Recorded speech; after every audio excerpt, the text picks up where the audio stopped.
घंटों चली बयान की प्रक्रिया के बाद मीडिया से चर्चा करते हुए किरणमयी नायक ने कहा कि लोहरडी मामले में 35 से भी ज़्यादा दोषी महिलाओं को दुर्ग के महिला बंदी गृह में रखा गया है। इनमें से 33 महिलाओं के शरीर में गंभीर चोट के निशान दिखाई दिए हैं।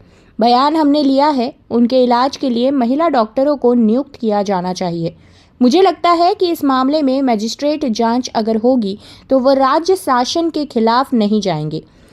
इसी स्थिति में हाईकोर्ट के जस्टिस से जांच कराई जाए तो सारी स्थिति स्पष्ट हो पाएगी।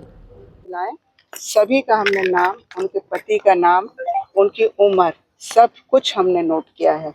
और हम दो जोड़े ऐसे हैं कि देवरानी जेठानी अंदर है, एक में सास बहू अंदर है, एक मृतक की माँ है। इस तरीके से जो इम्पोर्टेंट थे उनको भी हमने नोट करके रखा। क्या निकल कर क्या लगता है कि ये वाकई में घटना घटी है, उसको लेकर के भाई देखिए, पूरी तरीके से शक नहीं थी महिलाएं इन्वॉल्व थी क्या काहे में इस मामले में? देखिए जैसे जो पुलिस देखिए पुलिस का जो इन्वेस्टिगेशन है और बाकी चीजें हैं, अब ये तो न्यायालय के विचार का विषय है। और चूंकि अब इसमें सरकार ने मजिस्ट्रियल जांच के आदेश दिए हैं, तो बेहतर तो ये होगा कि जो भी जांच करें वो लेडी डॉक्टर या सबकी उपस्थिति में उनकी चोटों की भी पुष्टि करने के लिए फोटोग्राफ लेना चाहिए, मेरा ऐसा मानना है। जब तक आप फोटोग्राफ रिकॉर्ड नहीं करेंगे, हालांकि वो हमको भी देखने में शर्म आ रही थी, मतलब सबने अपने पूरे कपड़े हमें हटा हटा करके दिखाया और हमारे लिए भी काफ़ी तकलीफ दे चीज़ें थी। तो इनको कैसे रखा जाएगा, इसीलिए लेडी डॉक्टर की उपस्थिति अनिवार्य थी और इसको गोपनीय तरीके से ऑनरेबल मजिस्ट्रेट या चीफ जस्टिस को दिखाया जा सकता है।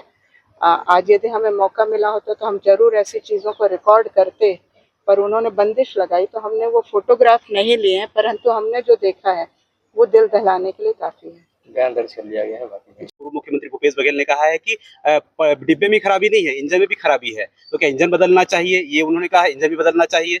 और आप जिस तरह से जिस पद पर हैं, राष्ट्रीय महिला आयोग को शामिल करेंगे इसमें? देखिए, अभी राष्ट्रीय महिला आयोग में अध्यक्ष का पद शायद खाली है। रेखा शर्मा जी का कार्यकाल खत्म हो गया है, नए अध्यक्ष की नियुक्ति की जानकारी नहीं है मुझे। तो वहाँ पर यदि होगा तो खैर सूचना तो मैं भेजूंगी उनको और कायदे से उनको एक्शन लेना चाहिए। परंतु अभी तक का जो मेरा अनुभव है 4 साल का, जिन जिन राज्यों में केंद्र की सरकार की पार्टी होती है, उन राज्यों में राष्ट्रीय महिला आयोग की कभी भी दखलंदाजी नहीं होती है।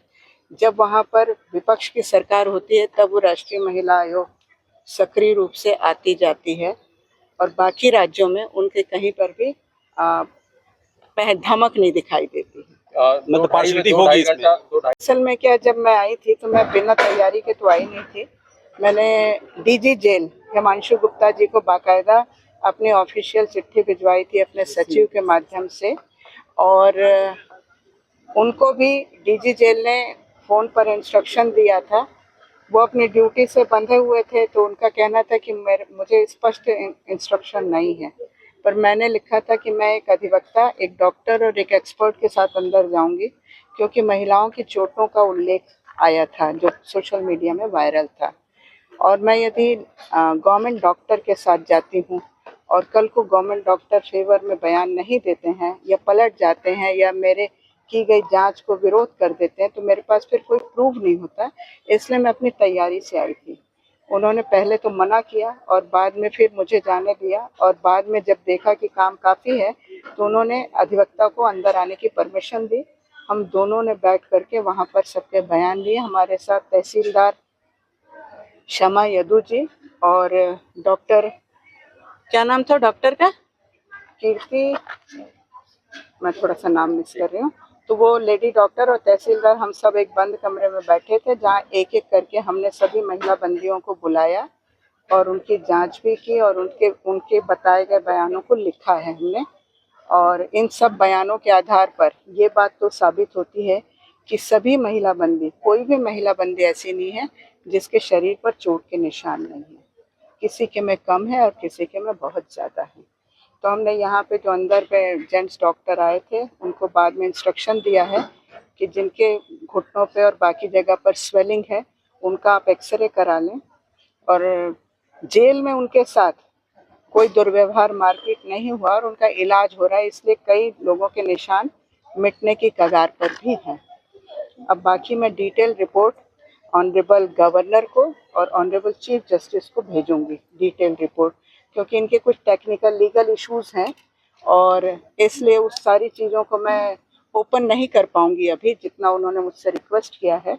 तो मैं जो बेसिक जानकारी आपको देना ज़रूरी समझती थी वो ये है कि पुलिस ब्रूटैलिटी तो ज़बरदस्त हुई है, सबके बयानों से ये बात आई है। और रात के 12 बजे के लगभग सबके घर का दरवाज़ा तोड़कर पुलिस घुसी है और खींच कर घसीट कर निकाला है और मारा है महिलाओं को। और उसके बाद रेंगाघाट थाने में भी उनको किसी को डंडे से, किसी को बेल्ट से, किसी को पट्टे से मारा है और उसके निशान भरपूर अभी भी भरे हुए हैं। 16 तारीख की घटना है और आज 21 तारीख, लगभग 6 दिन होने जा रहे हैं। और ताज्जुब की बात है, जो एक महिला का वीडियो वायरल हुआ था जिसने गांव में अभी मृतक की मां ने अपना बयान दिया था, वो लेडी आज भी है। उसने बताया कि जब बेटे की मृत्यु हो गई थी तो उसे जेल से ले गए थे अंतिम संस्कार के लिए और उसके बाद फिर उसको उसी दिन जेल पर ले आए। तो ये किस प्रोसीजर के तरफ से लाए हैं, ये थोड़ा सा मुझे भी समझना पड़ेगा, क्योंकि बेल तो हुई नहीं थी, फिर उसको किस बिना पर कैसे ले गए, ये एक ऑब्जेक्शनेबल चीज़ हो सकती है। राष्ट्रीय महिला CCN शार्क न्यूज़ के लिए ब्यूरो रिपोर्ट।